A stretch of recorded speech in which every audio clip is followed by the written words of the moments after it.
This does not appear to be a random act of violence. The victim was in New York City to speak at an investor conference. It appears the suspect was lying in wait for several minutes. And as the victim was walking to the conference hotel, the suspect approached from behind and fired several rounds, striking the victim at least once in the back and at least once in the right calf. Many people passed the suspect, but he appeared to wait for his intended target. The suspect fled, first on foot, then on an e-bike, and was last seen in Central Park on Center Drive early this morning. The victim was removed to Roosevelt Hospital, where he was pronounced.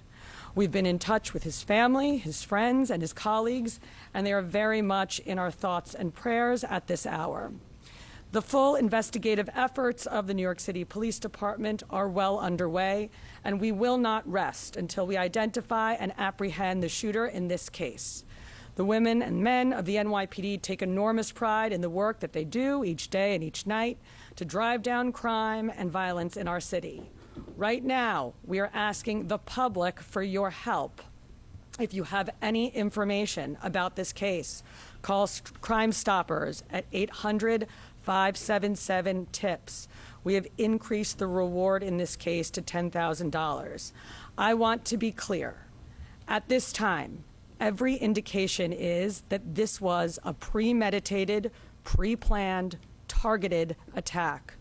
Millions of people will be enjoying the tree lighting tonight, among other holiday events, and the NYPD will be out there with them, keeping them safe. For some preliminary details about today's tragic incident, I pass it over to our Chief of Detectives, Chief Joe Kenny.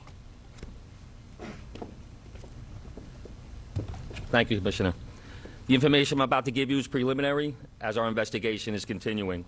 This morning at 6:46 a.m., patrol officers from Midtown North Precinct responded to a 911 call of a person shot in front of the Hilton Hotel located at 1335 Avenue of the Americas.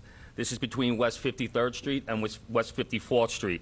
At 6:48 a.m., officers arrive and find the victim, Brian R. Thompson, a 50-year-old male, on the sidewalk in front of the Hilton with gunshot wounds to his back and leg. Mr. Thompson was removed by EMS to Roosevelt Hospital, where he was pronounced dead at 7:12 a.m. Mr. Thompson is the CEO of United Healthcare and resides in Minnesota.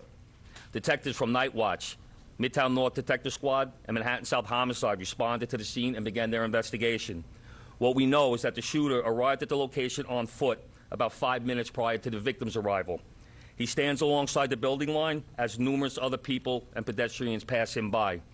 From video, we see at 6:44 a.m., the victim is walking alone towards the Hilton after exiting his hotel across the street. We believe the victim was headed to the Hilton Hotel to attend the United Health Group Investors Conference that was scheduled to start at 8 a.m. The shooter appears to be a light-skinned male. He's wearing a light brown or cream-colored jacket, a black face mask, black and white sneakers, and a very distinctive gray backpack. The shooter steps onto the sidewalk from behind the car. He ignores numerous other pedestrians, approaches the victim from behind, and shoots him in the back. The shooter then walks toward the victim and continues to shoot. It appears that the gun malfunctions as he clears the jam and begins to fire again. The shooter then flees on foot northbound into an alleyway between 54th Street and 55th Street. Once at West 55th Street, the shooter continues to walk westbound on Avenue of the Americas, where he gets onto an electric e-city bike and rides northbound on the Avenue of Americas towards Central Park, where at 6:48 a.m., we have the shooter riding this bike into Central Park at Center Drive. At the scene, we recover 3 live 9mm rounds and 3 discharged 9mm shell casings.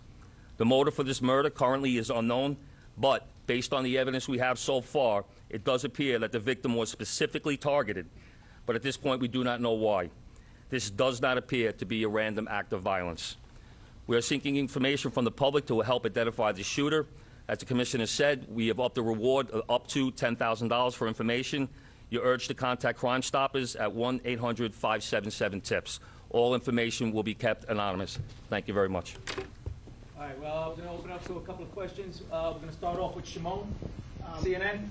So it's about an hour and 20 minutes before the start of the conference. Is there any indication that he was going to meet someone? Because it's pretty early. Is he on his way to meet someone there at the conference? He leaves the hotel dressed like he's going to be attending the conference. We're working with his co-workers and other people that he planned on attending the conference with to get that information. But as of right now, he's in charge of the conference, so we believe he was getting there to help set up. Okay, and then just the city bike, if I may. Do we know where that city bike is now? Does he dock it, or does he keep riding it? We're still tracking video. The last we see with him on that bike is in Central Park. Because is there a way to track that bike? Through There are the- GPSs on those bikes. We'll be working with the company. All right, we're gonna move over, we're gonna go NJ Berkeley. Thank you. Chief, were any words exchanged? If so, what were the words? I'm told a cell phone was recovered in an alleyway on his escape route. Does that appear to be connected to the suspect? We're working through that cell phone. Obviously, we'll be processing it forensically. And as far as words being exchanged, we do not have audio of the incident. We only have the regular video. But nothing from witnesses? Nothing well, there was one witness standing right next to the victim when he was shot. We're still trying to identify that victim. Excuse me, that witness. We're gonna go over to Aaron Katursky. Thank you. Chief, was he checked into the hotel across the street alone? Was he in the city alone? Was he accompanied by anybody? Did he have any known enemies or anyone that you've been able to find so far? Like I said, we're reaching out to law enforcement in Minnesota, and we're also interviewing his co-workers and family members to see if there have been any specific threats against him in the past. As far as who was he in the hotel with, we're doing a search warrant in his hotel room right now. That might lead us, give us some more information.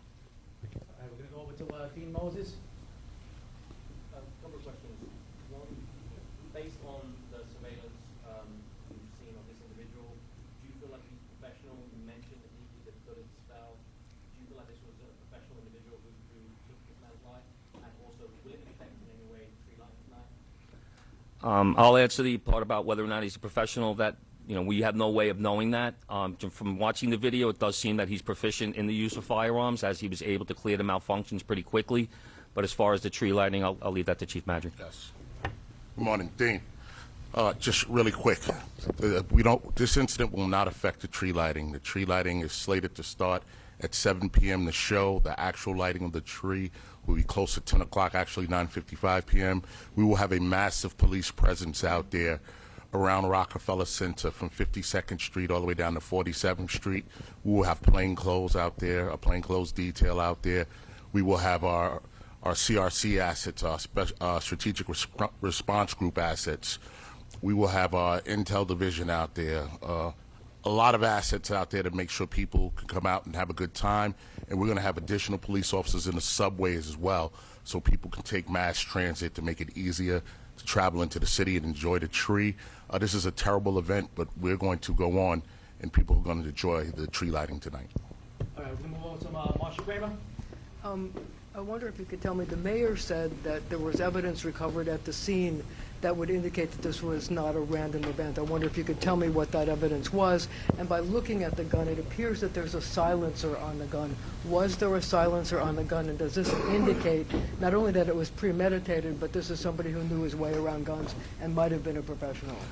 Once again, we won't know that until we complete our investigation and identify the shooter or recover that firearm. You see a glimpse of the gun in video, so we're not able to make a determination on whether or not a silencer was used on that quick glimpse of video.